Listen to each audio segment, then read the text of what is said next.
여러분들 혹시 호갱이라는 말 들어보셨습니까? 호갱. 우리 어르신들은 좀 익숙하지 않은 단어이고요. 몇 년 전부터 우리 그냥 평범하게 다 이제 많이 알고 있는 하나의 일반화된 그런 단어가 되었는데요. 이 호갱이라는 말은 호구라는 말하고 고객이라는 말을 합해서 나온 신조입니다. 합성어인데요. 이 호구라고 하는 말은 여러분들이 잘 아시는 대로 한자어의 범호자 그리고 입구자를 써서 호랑이 입이다 이제 그런 뜻인데 실제로는 우리 바둑 용어에서 많이 사용하던 그런 용어입니다. 바둑을 둘 때 상대편의 돌이 3개가 이렇게 포위망을 딱 치고 있는 상태에서 내 돌을 거기에다가 집어넣으면 어떻습니까? 그게 반드시 이제 따먹히게 되죠. 그래서 이제 그것이 호랑이 입처럼 들어가면 죽는다. 그렇게 해서 이제 호구라는 말을 사용하는데 요즘에는 이 호구라는 말을 그런 어떤 호랑이 입이다 뭐 이런 의미보다는 다른 사람들에게 뭐라 그럴까요? 이용을 당해서 경제적인 손실을 보는 사람들 또 혹은 뭐 손해를 실속 없는 손해를 보는 사람들 이런 사람들을 지칭하는 속어로 그렇게 호구 그렇게 사용하기도 합니다. 자, 그러면 이 호구라고 하는 단어하고 고객이라는 단어를 합쳐서 만들어진 호갱이라는 단어는 또 어떤 뜻을 가지고 있는 단어입니까? 예를 들어서 상품을 판매하는 상인들이 말이죠. 그 상품의 특성이나 또 이 상품의 내용을 잘 알지 못하는 고객에게 여러 가지 감언이설로 또 그럴듯한 말로 이제 바가지나 덤태기를 씌워서 물건을 팔아먹게 되면 이런 일을 당한 사람을 곧 뭐라 그래요? 호갱이라 그렇게 이제 부르는 겁니다. 자, 예를 들어서 설명을 해볼까요? 실제적으로 이것은 경제학 용어에서 나오는 그런 단어이기도 한데 베블린 효과라고도 그렇게 이야기를 합니다. 베블린이라는 학자가 그렇게 이제 만들어낸 그런 하나의 경제 그 현상들을 나타내는 단어이기도 한데 실제로 우리나라에서 아주 재미있는 전설 같은 이야기가 하나 있습니다. 한 백화점에서 여성용 코트를 아주 값진 코트인데요. 이 코트를 이제 좀 적당하다는 가격에 붙여서 이렇게 매장에다 전시를 했어요.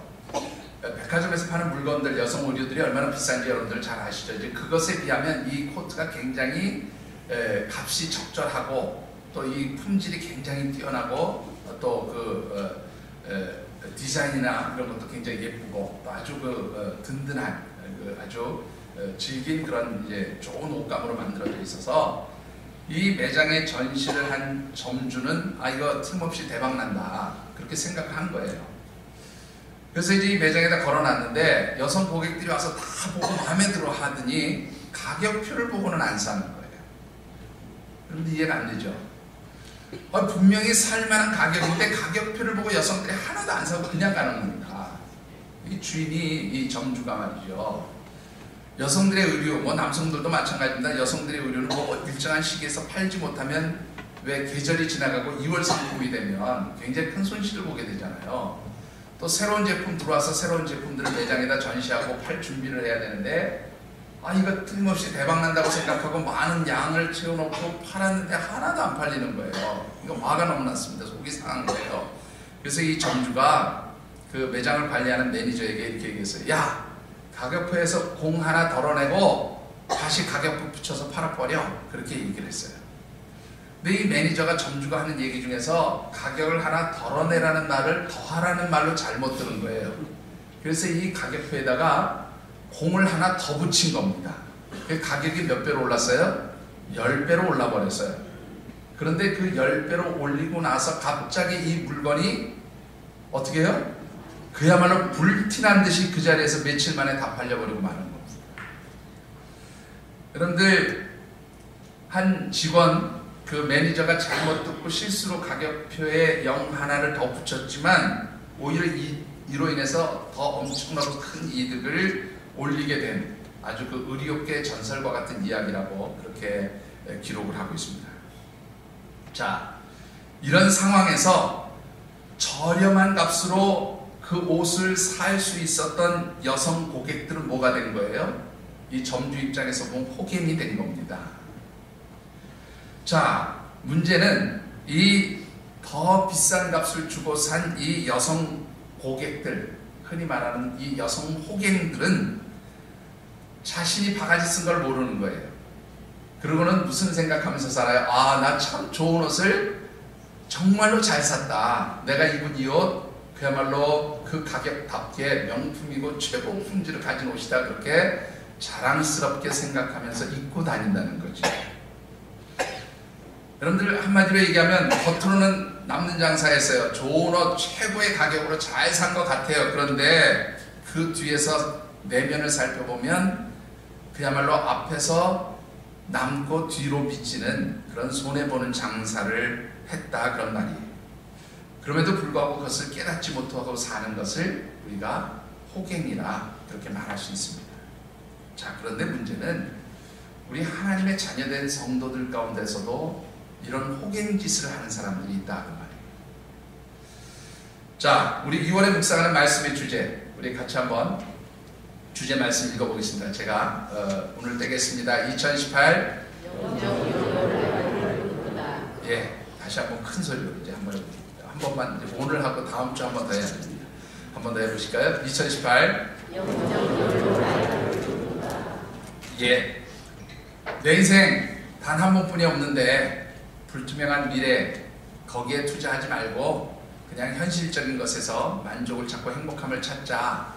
그렇게 생각하면서 살아가는 것이 올해 우리 대한민국 사람들의 삶의 주된 트렌드, 방향이라고 그렇게 말씀드렸습니다. 자, 이런 욜로 라이프를 살아가는 그런 사람들과 이 호갱과 무슨 관계가 있어서 이 욜로 라이프를 주제로 말씀을 묵상하는 이 주일에 호갱에 대한 이야기를 할까? 여러분들이 그렇게 생각해 보실 수가 있을 것 같습니다. 여러분들 욜로 라이프를 꿈꾸는 사람들은 절대로 누구를 믿지 않아요? 남을 믿지 않는다고 말씀드렸잖아요. 그래서 물건 살 때 내가 살 물건, 내가 구입할 상품에 대한 정보, 혹은 또 어떤 일을 하려고 할 때, 혹은 여행을 간다고 할 때 호갱짓을 당하지 않기 위해서 아주 사전에 꼼꼼하게 여러 가지 정보들을 살펴보고 파악한다는 거예요. 또 여러 가지 평가들을 살펴본다는 거예요. 그렇게 해서 손해볼 짓 하지 않는다. 이게 이제 욜로 라이프를 꿈꾸는 사람들의 특징입니다. 자, 그렇다고 한다면 우리가 세상적인 욜로 라이프가 아니라 영적인 욜로 라이프를 꿈꾸는 우리 하나님의 백성들로서 특별히 영적 호갱이 되지 않기 위해서 우리가 어떻게 살아야 할지 그 영적 지혜를 꼼꼼히 살펴보는 것 참으로 중요하다고 생각이 되어집니다. 오늘 우리에게 주시는 하나님의 말씀은 특별히 예수님께서 비유로 들려주신 한 부자 이야기입니다. 오늘 이 본문에 기록되어진 부자의 모습은 우리에게 영적 호갱으로 살아간다는 것이 무엇인가를 이 부자가 아주 잘 보여주고 있음을 보게 됩니다. 특별히 말씀을 묵상하는 가운데 우리 하늘샘 가족들은 하나님 앞에서 영적 호갱 되지 않기를 주의 이름으로 축원합니다. 하나님이 기뻐하시고 축복하시는 그야말로 영적 호갱이 아닌 영적 지혜자들이 되어지시기를 주의 이름으로 축원합니다. 자, 오늘 주신 말씀을 통해서 먼저 묵상해 보고 싶은 것은 하나님 앞에서 영적 호갱으로 살아간다는 것, 어떤 사람들을 의미하는가 하는 것입니다. 결론부터 말씀드리면 하나님 앞에 영적 호갱이 된다는 것은 영적인 것에 또 혹은 영적인 가치에 무지하고 관심이 없고 물질적인 가치의 지배를 받고 살아가는 사람들이 바로 영적 호갱이다, 그렇게 말씀을 드릴 수가 있습니다. 본문 15절과 21절 말씀 우리 같이 한번 받들어보겠습니다. 15절 21절입니다.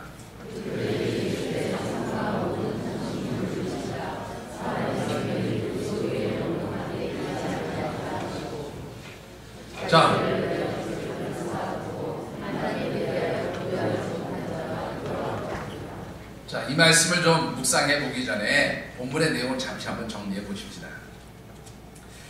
이 본문에 보면 예수님이 한 부자의 이야기를 들려주고 있습니다. 자, 이 부자 어떤 사람입니까? 이 부자를 저는 이렇게 생각합니다. 아주 성실하고 부지런하고 또 정직한 사람이었다. 저는 그렇게 평가를 해보고 싶어요.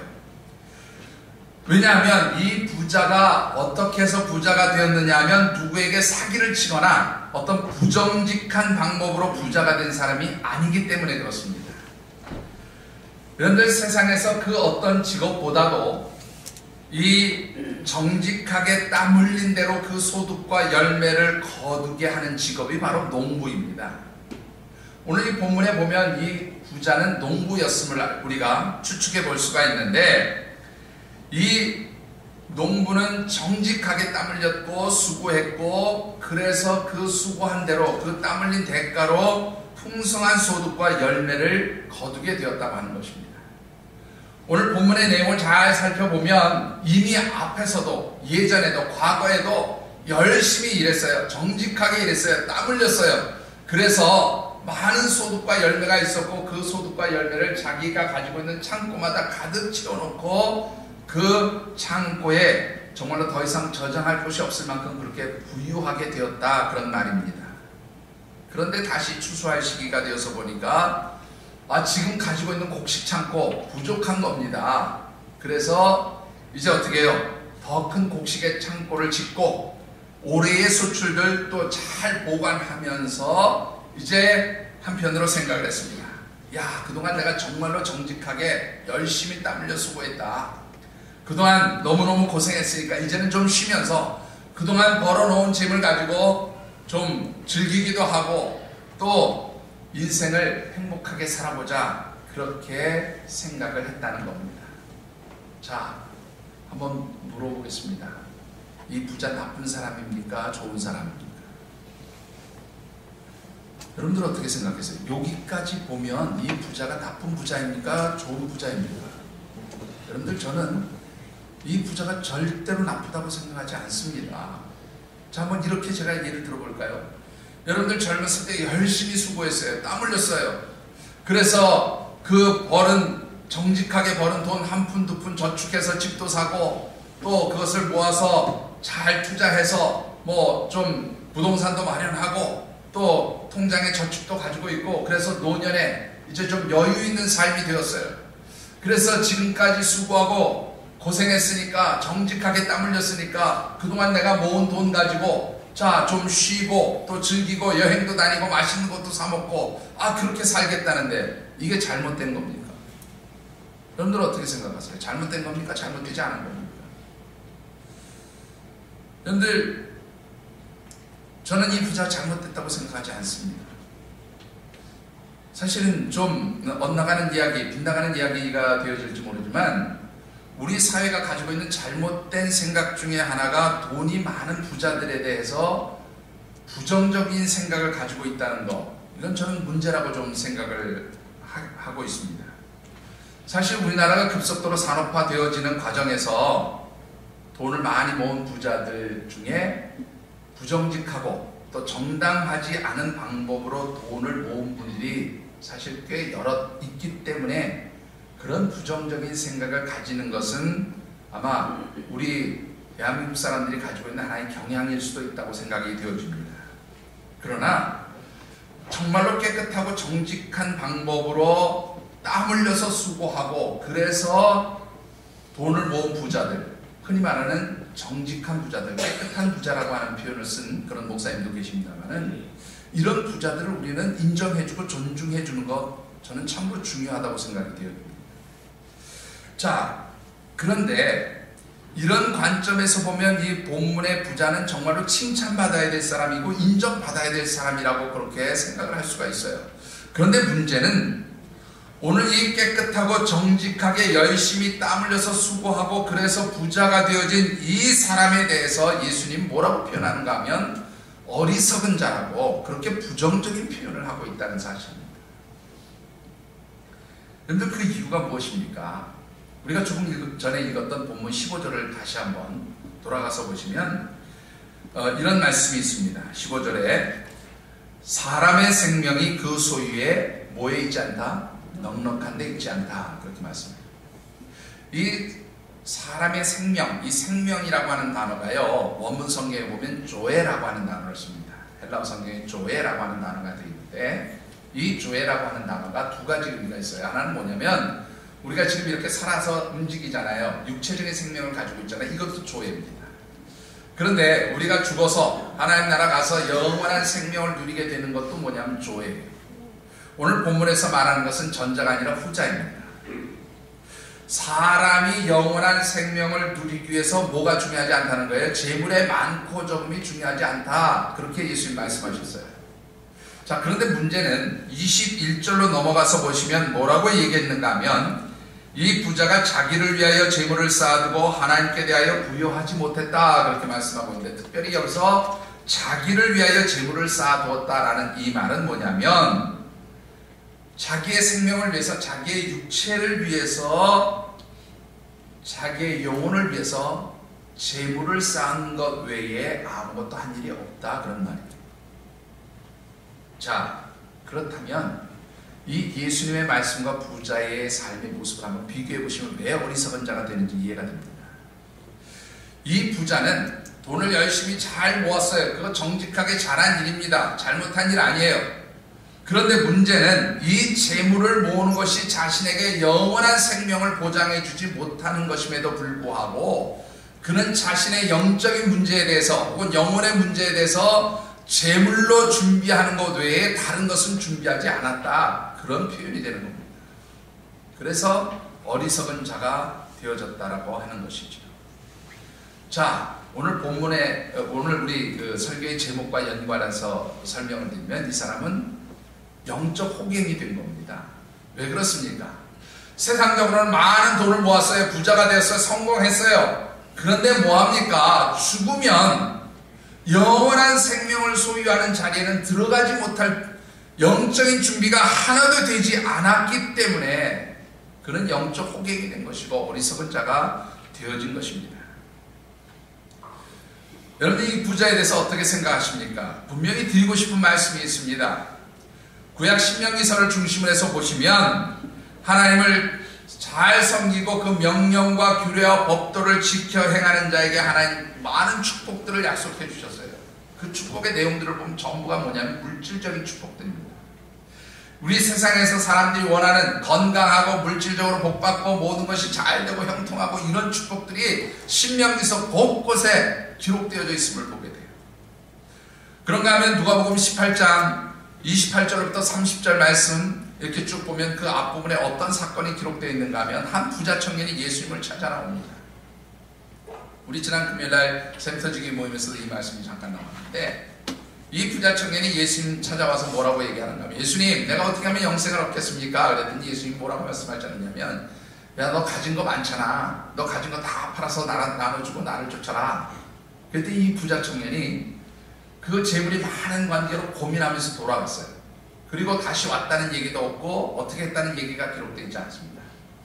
그런데 그 부자 청년이 돌아가는 모습을 보면서 베드로가 물었어요. 뭐라고 물었냐? 예수님, 우리 예수님 따르려고요. 집도 버리고요, 배도 버리고요, 가족도 버리고 아내도 버리고 자식도 버리고 다 예수님 쫓겠다고 이렇게 올인했는데, 예수님께 올인했는데 그러면 저희들은 무엇을 보상으로 받게 됩니까? 그렇게 물었더니 예수님 뭐라고 말씀하셨냐면 현세에서도 여러 배의 축복을 받겠지만 뭐라고요? 내세의 영생의 축복을 누리게 될 것이다. 그렇게 말씀하셨어요. 자, 오늘 이 신명기서에 나온 말씀이나 누가복음 18장의 말씀이나 우리가 정리해서 보시면 예수님 잘 믿고 하나님 잘 믿고 하나님 열심히 섬기는 가운데 하나님 축복해 주셔서 정직하게 땀 흘리고 수고해서 많은 물질의 소득을 올렸다? 잘못된 것 아니에요. 문제는 이 물질적인 축복을 위해서 더 중요하게 생각해야 될 것, 더 귀하게 생각해야 될 영적인 축복, 영원한 생명을 누리는 준비를 하지 못하는 영적인 축복을 누리지 못하는 그러한 삶이 되어지면 결국 뭐가 될 수밖에 없어요? 그 사람은 물질적 가치에서 살아가는 영적 호갱이 되어질 수밖에 없다, 그런 말입니다. 여러분들, 왜 이 부자가 영적인 것에 무지하고 물질적인 가치에 집중해서 살았느냐라고 하는 것이지요. 오늘 본문 말씀 보면 세 가지 착각을 하고 있음을 보게 됩니다. 자, 어떤 착각입니까? 19절과 20절 말씀을 우리 같이 한번 받들어 읽겠습니다. 19절과 20절입니다.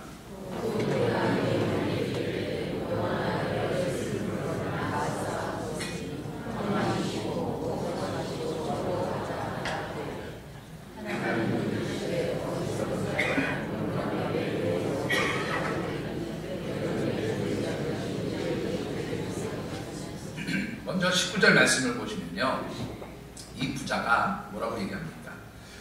또 내가 내 영혼에게 이르되 영혼아 여러에 쓸 물건을 많이 쌓아두었으니, 쭉 연결이 됩니다. 근데 여기서 중요한 게 뭐냐면 내 영혼아, 이 표현은 무슨 말이냐면 내 영혼의 주인이 누구라는 거예요.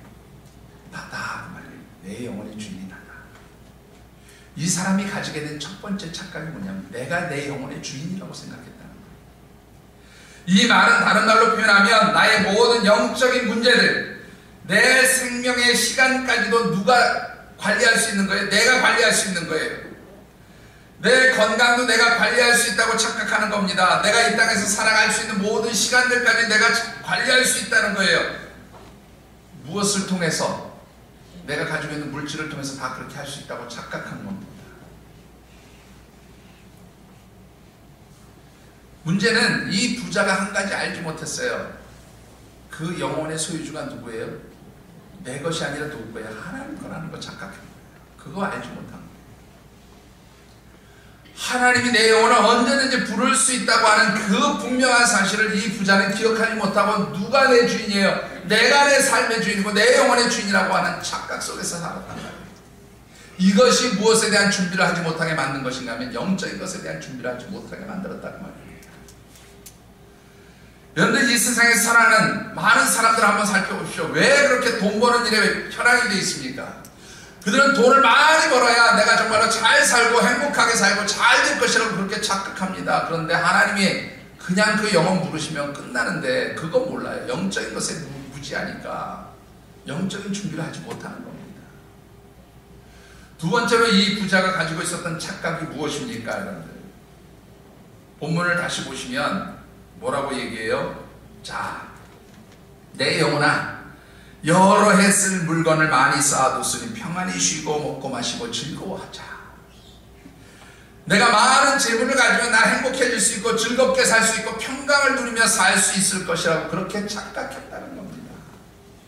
여러분들 돈 많으면 아무런 걱정도 없고 평안을 누리고 기쁘고 즐겁게 살 수 있습니까? 행복하게 살 수 있습니까? 맞습니까 여러분들? 나 돈 좀 가지고 있다고 생각하시는 분 있으시면 한번 얘기 좀 해보십시오. 여러분들 돈 많다고 행복해지는 거 아니에요. 돈 많다고 정말로 즐겁게 사는 거 아닙니다. 여러분들 다 아시잖아요. 전도서 2장 1절부터 11절 말씀을 보면 역사상 인류의 역사상 가장 큰 부를 누렸던 한 왕의 고백이 나와요. 여러분들 잘 아시는 솔로몬 왕입니다. 1절부터 11절까지 말씀을 보면 그가 얼마나 정직하게 땀 흘려서 수고하고 많은 사업을 일으키고 농사도 짓고 그야말로 얼마나 많은 돈을 벌어들였는지 모릅니다. 솔로몬이 이런 말을 하고 있어요. 내 자신의 마음에 내가 원하는 것을 금하지 아니하고 내 마음에 즐거워하는 일을 막지 아니하면서 다 해왔다. 그렇게 말하고 있어요. 그런데 마지막 말년에 가서 보니까 내 손으로 한 모든 일과 수고가 다 헛된 것이었고 바람을 잡으려는 것처럼 무익한 것이었다. 그렇게 고백합니다. 많은 돈을 가지고 내가 인생 열심히 즐기고 평강을 누리면서 살 것처럼 그렇게 살아봤지만 노년에 와서 보니까 뭐예요? 다 헛되더라. 그렇게 고백하고 있는 겁니다. 여러분들 이 부자의 세 번째 착각은 무엇입니까? 많은 물질을 준비하는 것이 자신의 영적인 것을 준비하는 것, 영혼을 위한 준비라고 생각했어요. 그런데 20절 말씀을 보면 하나님 뭐라고 물어보시는가 하면 야, 오늘 밤에 너의 영혼을 내가 다시 취하면 내가 그렇게 너의 영혼을 위해서 준비하는 그 수많은 물질, 그 재물이 과연 무슨 의미가 있고 소용이 있겠냐? 그거 누구의 것이 되겠느냐? 하나님 그렇게 묻고 있음을 보게 됩니다. 그런데 이 부자가 왜 영적 호갱이 되어진 겁니까?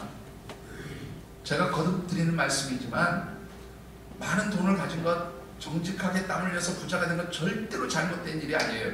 그런데 이 물질에 집착해서 영적인 부분을 소홀하게 되면 영적인 가치를 더 우선적으로 생각하고 그것에 대해서 관심을 갖지 않으면 반드시 뭐가 될 수밖에 없어요. 영적 호갱이 될 수밖에 없다는 말이에요. 세상에서는 성공했는지 모르지만 세상에서는 부자가 됐는지 모르지만 모르지만, 세상에서는 그 재물 때문에 사람들에게 존경받고 인정받았는지 모르지만 하나님 앞에 갈 준비가 안 되었다면 그것은 영적 호갱이 되었다 그 말이에요. 여러분들, 우리가 영적 가치가 아니라 물질적 가치에 따라서 살아간다는 것이 어떤 의미를 가지고 있는 것인지 아십니까? 참고적으로 창세기 3장 5절과 6절의 말씀을 보면 어떤 내용이 기록되어 있습니까? 여러분들 같이 한번 읽어보십시다. 우리 같이 읽어봅니다. 시작.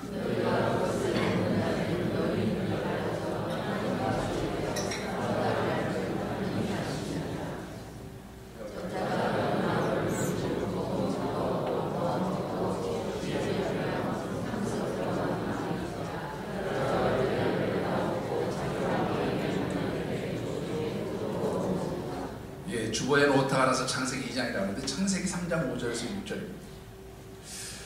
창세기 3장 5절에서 6절은 여러분들이 잘 아시는 대로 뱀, 사단이 하와를 유혹하는 장면이에요. 내용은 그겁니다. 선악을 알게 하는 나무의 열매를 따먹으면 너 하나님같이 될 것이다, 이렇게 얘기하는 거예요. 근데 이제 여러분들 이 말씀 가운데 한번 중요한 거 생각해 보십시다. 이 선악을 알게 하는 나무의 열매는 영적 가치를 지닌 것입니까? 물질적 가치를 지닌 것입니까? 뭐예요? 영적 가치입니까? 물질적 가치입니까? 원래 가지고 있던 가치는 영적 가치예요? 물질적 가치예요? 원래 가지고 있었던 가치는 영적 가치예요. 왜 영적 가치인가 하면 이 선악을 알게 하는 나무의 열매를, 그 열매가 중요한 게 아니에요. 뭐가 중요한 거냐면 그 열매를 뭐 하지 말라? 먹지 말라. 이것이 하나님 명령, 하나님 말씀이었어요. 그래서 이 하나님 명령과 말씀을 지키는 거, 그게 중요한 거예요. 그래서 이 선악을 알게 하는 나무의 열매는 사실 가치 기준으로 보면 무슨 가치 기준이냐면 영적 가치 기준을 보여주는 거예요. 하나님 말씀을 지켜서 살면 영적인 것이고, 그렇지 않으면 영적이지 않은 것이 되는 것이죠. 그러니까 이 선악을 알게 하는 나무의 열매가 가지고 있는 것은 영적 가치 기준이에요.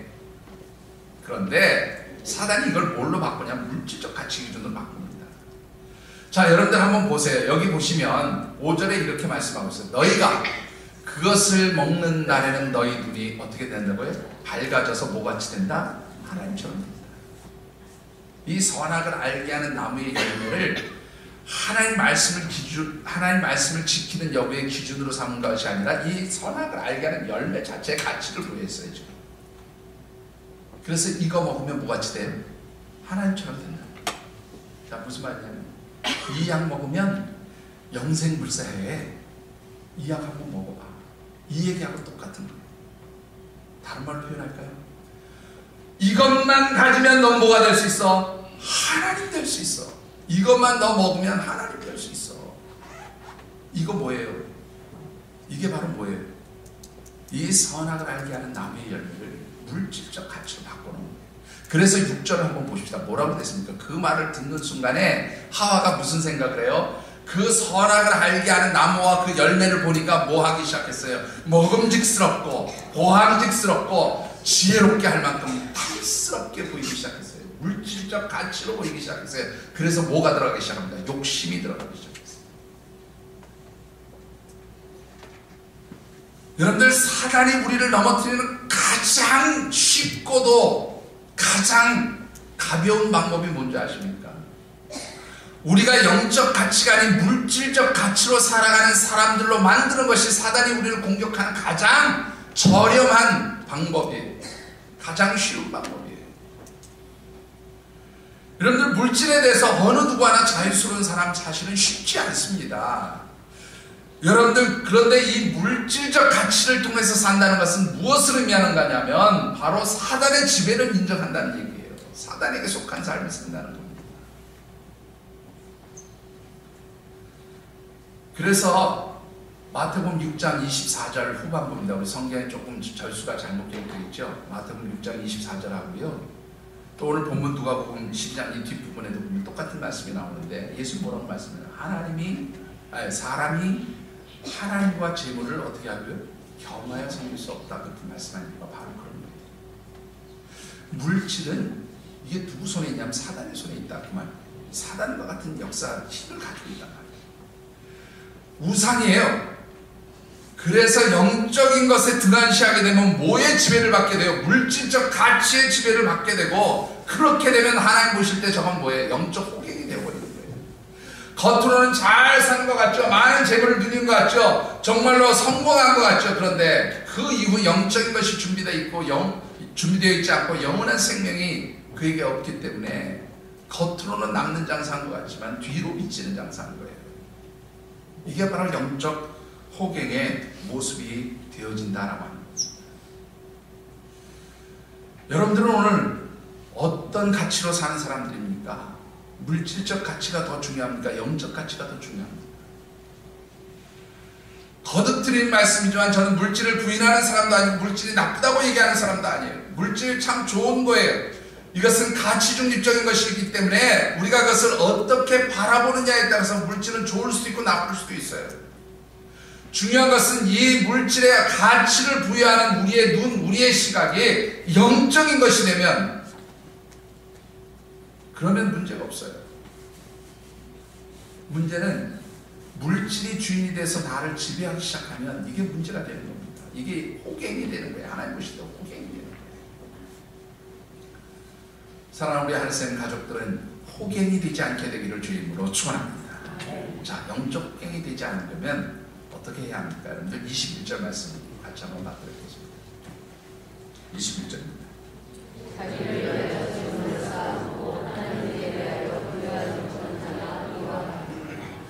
자, 여러분들 왜 이 부자가 하나님 앞에 대해서 부여치 못한 자가 되었을까? 왜 영적 호갱 하나님 앞에 부여하지 못한 자가 되었을까라고 하는 겁니다.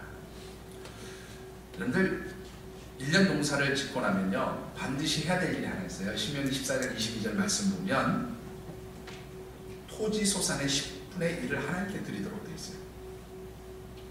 농사 짓고 나서 제일 먼저 뭐예요? 하나님 것을 성별해서 드리는 거. 이게 기본이에요. 자, 여러분들 뭐 11조에 대한 얘기를 좀 해서 죄송합니다만은 우리가 11조를 드린다라는 것은 사실은 무엇을 고백하는 거냐면 우리의 모든 소유가 하나님 것입니다. 하나님 주신 것입니다. 이거를 고백하는 거예요.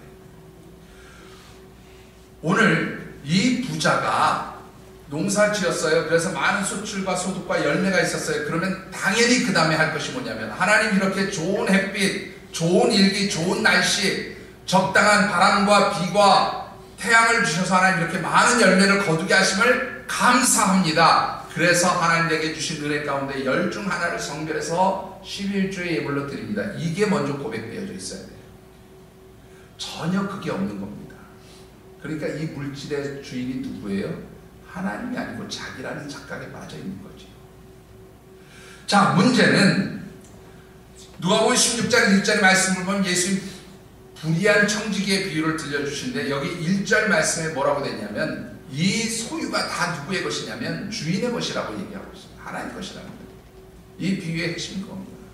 우리가 가진 모든 물질의 주인은 하나님이시다, 이 고백이에요. 그러면 역시 이 부자에게 있어서도 청지기적인 정신을 가지고 하나님 내게 주신 모든 것이 다 하나님의 것입니다. 그러니까 이 하나님 주신 것을 내가 하나님 기뻐하시는 일에 사용할 터인데 그 중에 먼저 열 중 하나는 누구의 것으로 구별해서 드려야 돼요? 하나님 것으로 구별해서 드려야 된다, 그 말이에요. 제가 지금까지 목회를 하면서 17년 동안 우리 교회에서 헌금에 대한 설교를 5번도 하지 않은 것 같아요. 전 정말로 헌금에 대한 설교를 잘 하지 않는 사람입니다. 그 이유는 뭐냐면 헌금이라고 하는 것이 그야말로 은혜 받으면 다 하게끔 되어 있다고 저는 생각하기 때문에 그렇습니다. 은혜 받으면 하나님 앞에 은혜 받은 그 감격과 기쁨으로 고백 드리고 헌물 드리고 예물 드리잖아요.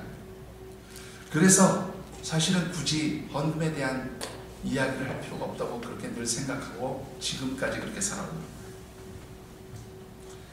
또 그런 은혜 받은 사람이 드리는 헌금이야말로 진정 하나님 받으시는 그런 아름다운 헌금이 될 수 있다고 또한 믿기도 합니다. 그런데 제가 최근에 그 아주 유명한 목사님의 글을 하나 읽으면서 이건 내가 이렇게 하지 않는 것도 잘하는 것은 아니구나, 이제 그런 생각을 하게 됐는데 무슨 얘기인가 하면 미국 교회들 중에서 가장 큰 영향력을 발휘하는 3개의 교회가 있습니다. 잘 아시는 대로 스웨들베 교회, 또 어디입니까? 빌 하이버스 목사님 생각하시는 어디입니까? 그 윌로우 크릭 처치, 그 다음에 지금 제가 소개하려고 하는 사우스 이스트 그리스도 교회라고, 이 교회는 바브 러셀이라고 하는 목사님이 사역하시는 교회입니다. 이 교회가 1965년에 목사님 부임할 때 50명 교인이었는데요. 약 한 38년 지나면서 23,000명 대형 교회로 그렇게 성장한 그런 교회입니다. 이 목사님 저하고 똑같은 생각을 가지고 있으셨더라고요. 보니까 뭐 성도들이 은혜 받으면서 헌금할 것이고, 그래서 1년에 한 번 정도 헌금 설교하면서도 아이고 오늘은 제가 헌금 설교를 할 테니까 여러분 부담 갖지 마시고 들으세요. 제가 한 번만 합니다. 이러고 설교를 하셨다는 거예요. 근데 어느 날 말씀을 묵상하다 보니까 하나님이 성도들에게 바른 헌금의 자세를 가르치는 것이 중요하다는 것을 보여주셨다는 거예요. 그래서 또 목사님이 그것을 깨닫고 난 뒤부터 1년에 헌금에 대한 설교를 시리즈로 3-4번 한대요. 그러니까 이게 시리즈면 한 달 동안 하는 설교인데 3-4번 한다니까 한 12번, 1년에 거의 한 3분의 1을 헌금에 대한 설교를 하기 시작했다. 이제 그런 거 재밌는 내용이 기록되어 있었어요. 뭐 그래서 그런 것은 아니지만 오늘 헌금에 대한 얘기를 좀 해보십시다. 근데 우리가 물질적 가치를 통해서 사는 사람들이 아니라 영적 가치를 통해서 사는 사람들이라면 하나님께 대해서 부요해야 된다는 거예요. 근데 이 하나님께 대한 부요함의 첫 출발점이 뭐냐면 바로 11조라는 거예요. 오늘 말라기 3장 8절 9절 말씀 쭉 그 이후의 말씀을 보면 이 11조는 누가 친히 내 것이라고 얘기했냐면 하나님 자신이, 하나님께서 친히 이거 내 것이다 라고 그렇게 아예 분명하게 밝히셨어요. 이게 내 거다, 그렇게 하나님 말씀하셨어요. 그러면서 뭐라고 말씀하셨냐면 내 것을 내게 드리지 않으면 뭐 하는 짓이다? 도둑질하는 짓이다, 그렇게 말씀하셨어요. 이건 굉장히 무서운 얘기입니다. 하나님의 것을 하나님께 드리지 않으면 뭐 하는 거예요? 도둑질하는 거예요. 그리고 그 이후의 말씀을 보면 이 11조 정직하게 드린 것과 드리지 않는 것이 뭐의 기준이 되냐면 복 받는 것과 복 받지 않는 것의 기준이 된다, 그렇게 말씀드렸어요. 제가 풀어서 설명합니다. 여러분들 말라기 3장 11절의 말씀을 보면 이런 말씀이 있어요. 온전한 11조를 드릴 때 하나님께서 메뚜기를 금하여 토지 소산을 먹어 없애지 못하게 하며 밭에 포도나무 열매가 기한 전에 떨어지지 않게 하겠다. 무슨 말이냐면 정직하게 하나님 앞에 11조 드리면 너희들 삶에서 경제적 손실이 없도록 하겠다, 그 얘기예요. 역으로 얘기하면 정직하게 하나님 앞에 11조 드리지 않으면 내가 너희 산업을 거둬들이겠다, 그 말이에요. 기도합니다. 실제적으로 제가 우리 성도들 가운데 이런 일 당한 분들 여럿 봤어요. 우리 교회에서 뿐만 아니고 다른 교회에서 사역할 때도 제가 이런 성도들 참 여럿 봤어요. 이번 달에 저는 두 분의 성도에게 이 11조와 관련된 이야기를 들었습니다. 한 분은 간증을 해주셨고요, 한 분은 상담을 해주셨어요. 간증을 해주신 어떤 집사님이 무슨 얘기를 했냐면 내가 하나님 앞에 꼭 11조를 드려야 될 금액이 있었는데 급해서 그것을 먼저 돌렸었다. 근데 돌려쓰자마자 바로 곧 정확하게 11조 금액만큼 하나님 다른 걸로 딱 사고가 터지게 해가지고 그 돈을 그대로 가져가시더라고요. 그래서 아차 싶어서 그야말로 얼른 다른 곳에서 준비해가지고 하나님 11조 드렸더니 바로 하나님 회복시켜 주시더라고요. 깨닫고 바로 그렇게 하나님 앞에 드려서 더 큰 손해본 게 아니라 나중에 하나님이 그것 말고 더 좋은 것 주셔서 감사하다고 그런 고백하는 것 제가 간증으로 듣는. 그런데 또 한 집사님이 상담을 요청했어요. 무슨 상담의 내용이냐면 목사님 제 한 달에 필요한 생활비가 300만 원 정도 있어야 됩니다. 근데 여기서 굉장히 어려워서 저희들 수입이 180만 원밖에 안 되는데 이 180만 원 다 써도 120만 원이 모자랍니다. 11조를 꼭 드려야 될까요? 18만 원 11조 떼면 마이너스가 120만 원이 아니고 138만 원이 되는데 목사님 11조 드리는 게 맞습니까? 이거 11조 안 드려도 되는 거 아닌가요? 그렇게 질문을 하셨어요. 여러분들 뭐가 답입니까? 여러분들 다 잘 아시겠죠? 제가 그 앞서서 간증하셨던 집사님에게 그대로 전달해 드렸습니다. 여러분들 하나님 앞에 정말로 정직하셔야 됩니다. 하나님의 것에 대해서 특별히 정직하시게 됩니다. 여러분들이 겉으로 하나님 앞에 정말로 거짓됨으로 11조의 예물을 하시고 정직하게 하지 않으면 겉으로 그만큼 남는 것 같지요. 하나님 반드시 그 이상 걷어갔어요. 그런데 이것은 제 얘기가 아니고 하나님 성경에 기록한 말씀입니다. 하나님 말씀입니다. 두 번째로 이 부자의 잘못이 뭐냐면 하나님께 대해서 부여치 못한 두 번째 잘못이 하나님의 것을 성결해서 드리지 않은 이것이 문제이고요. 두 번째는 뭐냐면 여러분들 신명기 14장 28절 29절 말씀을 보면 무슨 내용이 되냐면 한번 읽어보십시오. 여러분들 같이 한번 받들어 읽겠습니다. 시작.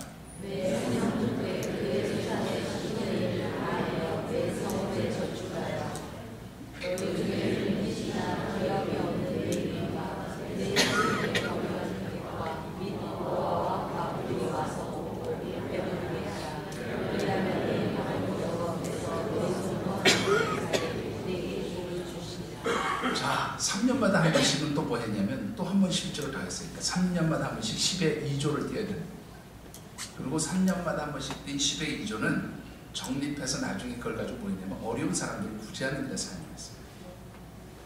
자, 오늘 본문으로 다시 돌아서 한번 보시면 이 누가복음 12장에 나오는 부자의 모습 가운데서 17절부터 19절 말씀을 보면 내가 내 영혼아 나를 나타내는 단어가 무려 몇 번이 나오냐면 6번이나 나와요. 짧은 구절 가운데 6번이나 그런 얘기가 기록되어 있는데 하나님에 대한 것이나 어려운 이웃에 대한 얘기가 하나도 없어요. 하나도 없어요. 아주 지독하리만치 이기적인 사람이었음을 보여줍니다. 나 혼자 잘 먹고 잘 살면 그것이 성공하는 삶 같지만 하나님 보실 땐 그게 바로 뭐예요? 호갱이에요. 호갱. 겉으로 남고 뒤로 미치는 장사하는 거예요. 제가 우리 교회 집사님 가운데 한 분 정말로 이웃 어려운 분과 한이 돕고 섬기는 분 알고 있습니다. 이분을 보면 참 제가 볼 때 야, 난 목사라도 저렇게 못할 것 같다는 생각이 저를 할 때가 있어요. 그런데 그렇게 열심히 섬기세요. 근데 그분 연세에 여러분들 하나님 계속해서 하나님 주세요. 푸고 나누고 베푸니까 하나님 계속해서 채워주시는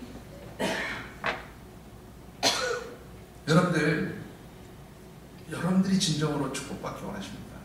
그러면 불질이 여러분들의 가치 기준이 되지 않게 되기를 주님으로 축원합니다. 영적인 것이 우선돼요. 내가 하나님 앞에 정직하게 드릴 것 드리고 하나님 뜻과 섭리에 따라서 사용할 때 하나님 더 큰 것 주시는 거예요. 여러분들 우리가 영적 가치에 의해서 살아가는 사람들에게 하나님 어떤 축복을 약속하고 계십니까? 여러분들 이 12장 31절을 한번 같이 받들어 보겠습니다. 31절 기록이 되어 있는지 모르겠는데 우리 준비가 되어 있습니까? 영상 자료가? 예, 같이 한번 읽어봅시다. 시작.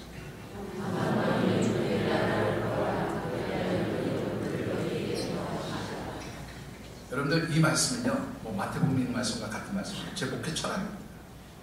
저는 지금까지 17년 동안 이 말씀부터 목회했어요. 분명한 것은 하나님 기쁘시게 하는 일에 내가 드렸을 때 절대로 하나님 저를 굶기지도 않으셨고 손해보게도 하지 않으셨고 어려움 당하게 하신 적이 한 번도 없어요.